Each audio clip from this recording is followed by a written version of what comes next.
জাহান্নামের অতল গহ্বরে আগুনের ছোঁয়া লাগে এক ধরনের গাছ হয়, কাঁটাযুক্ত দুর্গন্ধযুক্ত একটা গাছ, এটার নাম জাক্কুম। জেনে রাখবেন কি নাম?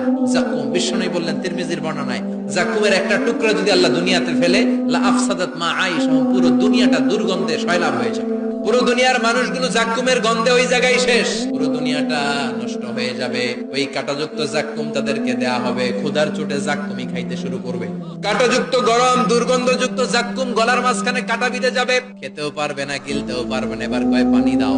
জাহান্নামীদের জন্য 4 ধরনের ঝর্ণা আছে। একটার নাম হলো হামিম, মানে ফুটন্ত গরম পানির ঝর্ণা।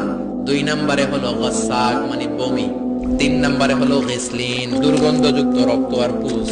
4 নম্বরে হচ্ছে মোহল, পোড়া তেল। জাক্কুম ফল গলায় আটকে যাবে, গলা চেপে ধরে বলবে পানি দাও।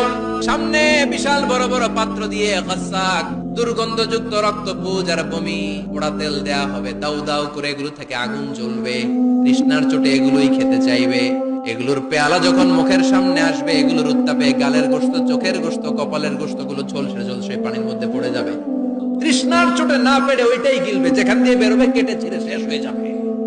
দিস ইজ জাহান্নাম। আমরা জাহান্নাম থেকে পানাহ চাই, চিল্লায় বলেন ঠিক কিনা?